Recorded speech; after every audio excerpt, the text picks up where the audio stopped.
জুলাই হত্যাকাণ্ড নিয়ে সেনাবাহিনীর সঙ্গে কথা বলতে চাইলেও সরকারের পক্ষ থেকে সেটা দেওয়া হয়নি। নির্বাচন প্রসঙ্গে এক প্রশ্নের জবাবে লুইস বলেছেন, বাংলাদেশের নির্বাচন অনুষ্ঠান বিষয়ে জাতিসংঘ কোনো ভূমিকা পালন করতে পারে না। ভেবে দেখুন, শেখ হাসিনার আমলে অংশগ্রহণমূলক চেয়েছে, এখন আর সেটি চাইছেন না। জাতিসংঘ এবং হোয়াইট হাউসে এক সাংবাদিক শেখ হাসিনা সরকারের বিরুদ্ধে নানা মিথ্যা এবং অপতথ্য উল্লেখ করে তাদেরকে প্রশ্ন করতেন এবং তারা সাজিয়ে গুছিয়ে উত্তর দিতেন। সেই সাংবাদিক তার সেই সার্ভিসের জন্য এখন মেক্সিকোতে রাষ্ট্রদূতের পুরস্কারটি জিতে নিয়েছেন। সুপার পাওয়ারের এজেন্ডা বাস্তবায়নকারী কোনো প্রতিষ্ঠান বা জাতিসংঘের পৃথিবীতে প্রয়োজন আছে কিনা তা নিয়ে কিন্তু বহুদিন ধরে বিতর্ক চলছে। বাংলাদেশে জুলাই সন্ত্রাসের মাধ্যমে শেখ হাসিনার সরকারকে ক্ষমতাচ্যুত করার প্রধান কারিগরদের তালিকা করলে প্রথম দিকেই যেসব নাম আসবে তার মধ্যে জাতিসংঘের নাম হয়তো মার্কিন যুক্তরাষ্ট্রের ডিপ স্টেটের পরেই আসবে।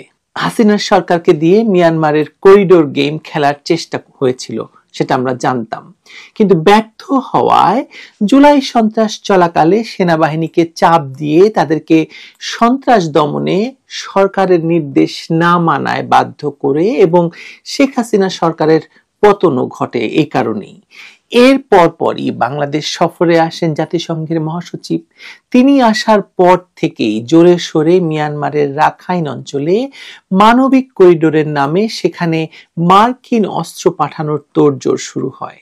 আর সবচাইতে বড় কথা হলো, জুলাই হত্যাকাণ্ডের তড়িঘড়ি একটি রিপোর্টও জাতিসংঘ ডক্টর ইউনূসকে সাপ্লাই দেয়। এমনকি জাতিসংঘের জুলাই হত্যাকাণ্ড নিয়ে সেনাবাহিনীর সঙ্গে কথা বলতে চাইলেও সরকারের পক্ষ থেকে সেটা দেওয়া হয়নি। কেন দেওয়া হয়নি এই প্রশ্নটা তুলতে হবে, তুলেছেনও সেনাপ্রধান। এই বুদ্ধি নিঃসন্দেহে ডক্টর ইউনূসের, কারণ জাতিসংঘের তদন্তে সেনাবাহিনীর বক্তব্য থাকলে রিপোর্টও অন্যরকম হতো, তাতে কোনো সন্দেহ নেই।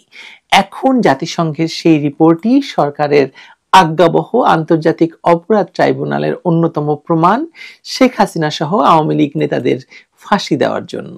কিন্তু সেই রিপোর্টে কিন্তু জাতিসংঘ থেকে স্পষ্ট বলা হয়েছিল যে এর ভিত্তিতে যদি কোনো রাজনৈতিক দলকে নিষিদ্ধ করা হয় তাহলে বাংলাদেশে সুষ্ঠু নির্বাচন প্রক্রিয়া ব্যাহত হবে।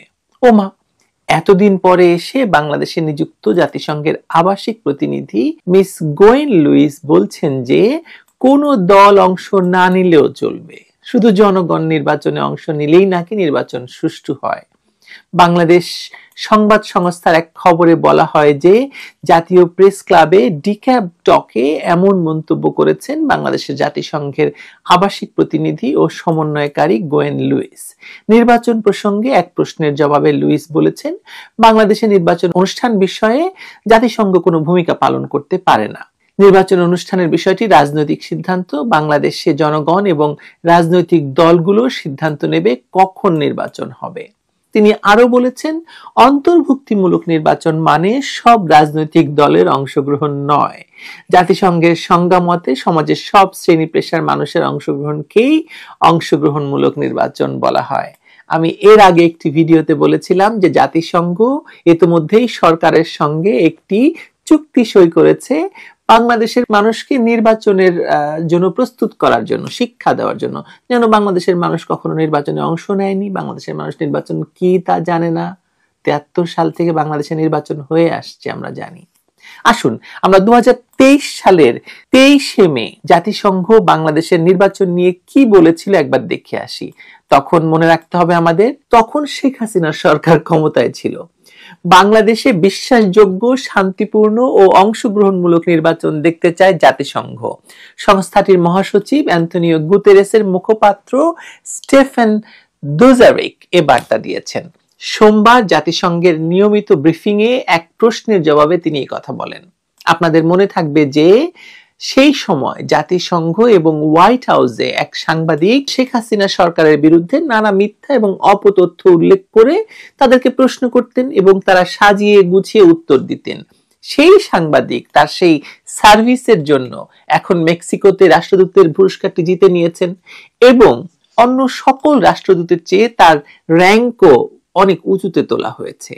সে অন্য প্রসঙ্গ বটে, তবুও সে সময় সাংবাদিক কি প্রশ্ন করেছিলেন দেখুন। ব্রিফিং কালে এক সাংবাদিক বলেন, আগামী নির্বাচনকে সামনে রেখে বাংলাদেশে বিরোধী নেতা কর্মীদের গ্রেপ্তার, দমন, পীড়ন শুরু করেছে বর্তমান সরকার। আমরা দেখতে পাচ্ছি বাংলাদেশে জাতিসংঘের আবাসিক প্রতিনিধি গোয়েন লুইস বিরোধী দল এবং ক্ষমতাসীনদের সঙ্গে তার সম্পৃক্ততা জোরদার করেছেন। বাংলাদেশে একটি নিরপেক্ষ এবং অবাধ নির্বাচন অনুষ্ঠানের বিষয়ে জাতিসংঘ মহাসচিবের অবস্থান কি, এমন প্রশ্নের জবাবে মুখপাত্র স্টিফেন দুজারিক বলেন, এ বিষয়ে আমাদের বার্তা খুব স্পষ্ট। বিশ্বের অন্য দেশের নির্বাচনের ক্ষেত্রেও আমাদের বার্তা একই। বাংলাদেশের নির্বাচন বিষয়ে আমি স্পষ্ট করে বলবো, আমরা সেখানে একটি বিশ্বাসযোগ্য, শান্তিপূর্ণ এবং অংশগ্রহণমূলক নির্বাচন দেখতে চাই। ভেবে দেখুন, শেখ হাসিনার আমলে অংশগ্রহণমূলক চেয়েছে, এখন আর সেটি ওনারা চাইছেন না। বেশ, কিন্তু শেখ হাসিনার আমলে সকল দলের অংশগ্রহণমূলক, শান্তিপূর্ণ এবং বিশ্বাসযোগ্য সবকিছু চেয়েছেন, আর এখন এসে গোয়েন লুইস বলছেন নির্বাচন সরকারের নিজস্ব সিদ্ধান্ত, কোনো দল অংশ না নিলে তাকে অংশগ্রহণমূলক বলা যাবে না, এমন নয়, ইত্যাদি ইত্যাদি। এই তো জাতিসংঘ, যখন যেখানে যেমন দরকার তেমন ভাবেই কথা বলে। তবে বেশি দিন আর বোধ হয় তারা এই পোদ্দারি করতে পারছে না, কারণ বিশ্বখ্যাত দ্য ইকোনমিস্ট আমাদের জানাচ্ছে যে টাকার অভাবে বেতন দিতে না পারা জাতিসংঘ আগামী 1 মাসের মধ্যেই দেউলিয়া হতে যাচ্ছে।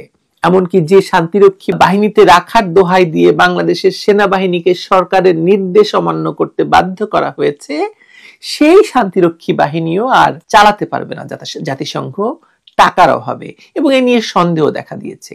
জাতিসংঘের সবচেয়ে বড় তহবিল সরবরাহকারী আমেরিকা এবং চীন জাতিসংঘকে আর অর্থ দিতে পারবে না বলে জানিয়ে দেওয়ার পর থেকেই এই সংকট শুরু হয়েছে।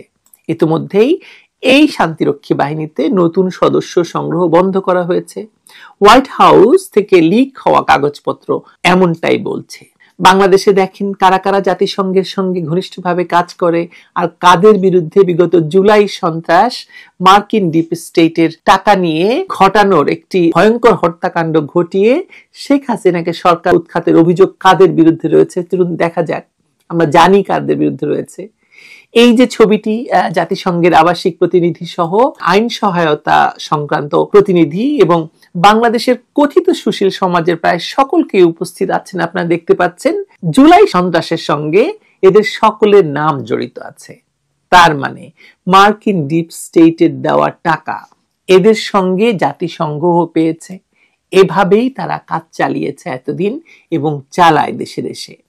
মার্কিন যুক্তরাষ্ট্রের ডিপ স্টেটের বাহু হিসেবে কাজ করা জাতিসংঘ এতদিন মূলত সদস্য রাষ্ট্রের টাকায় শক্তিশালী রাষ্ট্রসমূহের স্বার্থ রক্ষার কাজটি করে এসেছে। এখন প্রেসিডেন্ট ট্রাম্প যখন এই ডিপ স্টেটের ফান্ড কাটা শুরু করেছে বা উইথড্র করা শুরু করেছে এবং সেই সঙ্গে জাতিসংঘের তহবিল জোগানোর ব্যাপারেও নেতিবাচক কথা বলছে, তখন চীনের মতো অনেক রাষ্ট্রই আর জাতিসংঘকে টাকা দিতে চাইছে না। অতএব এই জাতিসংঘের আসন্ন মৃত্যু ঘটতে যাচ্ছে বলে অনেকেই মনে করছেন।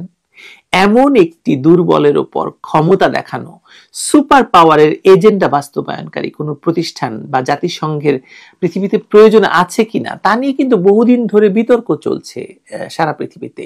তারা নিজেদেরকে সুপার গভর্নমেন্ট বা সুপার সরকার মনে করে, কিন্তু তারা আসলে কোনো যুদ্ধ ঠেকাতে পারে না।